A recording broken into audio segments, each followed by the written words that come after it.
Madrasta oo ka mid ah dadka ugu caansan fanaaniinta Soomaalida ayaa lagu xiray mid ka mid ah xabsiyada dalka Mareykanka. Falcelinno kala duwan iyo qoraallo kala duwan ayay dadku ka sameeyeen xariga fanaankan. Qayb dadka ka mid ah waxay u sababeeyeen xariga fanaanka in xaaskiisii hore ay dacweysay oo loo xiray dacwadaas awgeed, halka dadka inta kalena ay leeyihiin fanaanka waxaa loo xiray hub sharci darro ah uu watay xilli lagu istaajiyay mid ka mid ah wadooyinka dalka Mareykanka. baaritiinna markii lagu sameeyay laga helay qorigan, la weydiiyayna qorigan sharciyadiisa iyo halka uu ka keenayba. beesha Marraxaan waa maqlaysaan ariga hadda la sheegayo hadda ka waraysaan Axmarasta waxa la 10 sano lagu xukumaya hubbaan lagu qabtay waa loo yar la'aan arigaas ka soo jawaabo bal ariga xogta raadiyo iswaca waday lawyer uu mataqaana u baahan yahay lawyer sideed ugu qabta markii la soo baahan yahay xilligan oo kale qabiilku xilligan uu shaqeeyo yani sheegay markii lagu qabsado nimayow arrinkaas isgaarsiiya fariinta editarada ma joogtaan Marraxaan gaarsiiyo oo bal ka wardoona ninka haday wax ka jiraan arrinka aan ogaano oo gala haday fursad tahay aan ogaano hadda si degdega bal inta joogto isu shargareeya iswaca gabdhihii sababta lahaa iyo wiilashii alla wax siiyay arrinka baara fanaan weyn waxa weeye in la xiro hadda 10 sano lagu xukumo macquul ma 10 sano ma walaal 10 sano inaa yaro waxa weeye looyarka u fiican ilaahay wax badbaadiyo aanu duceeyno horta hal mar إنه إلهي هذا أركا سجرو إنه إلهي كبد باديو أريد كوسابسن فنان كويني أحمرستا اللي هي والله حري سيدا صورين تساعد عن قارني حبتي وقد بيسي فنان كو دم بمجرين كليه وحالو قبصري حب وتي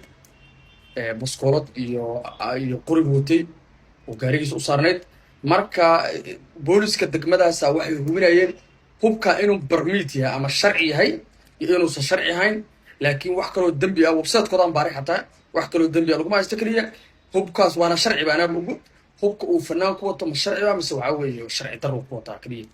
bal maxkamadda wax ka dhacday eegina laakiin sida hadda xogta aan ku maqlayna waa sharci waa hubku wato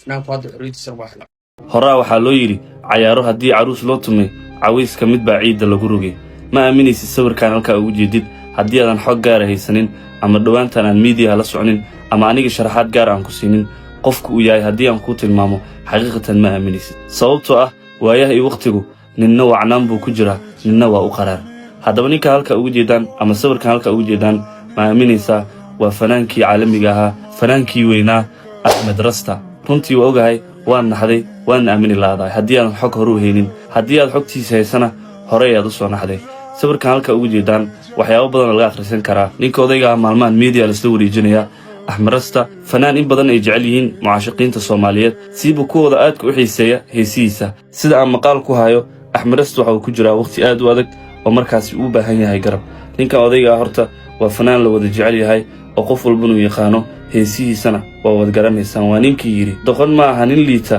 dirac ma aha ninkii ladan ma ahan dahab iyo lacago kalgacaylku waa dooq Axmed Rasta Allah taxaliyaan warid kugu daalin waxa leeyahay xaalad xun ay kuga sugan yahay wadanka Mareykanka ninkaas oo kale waxa la sheegayaa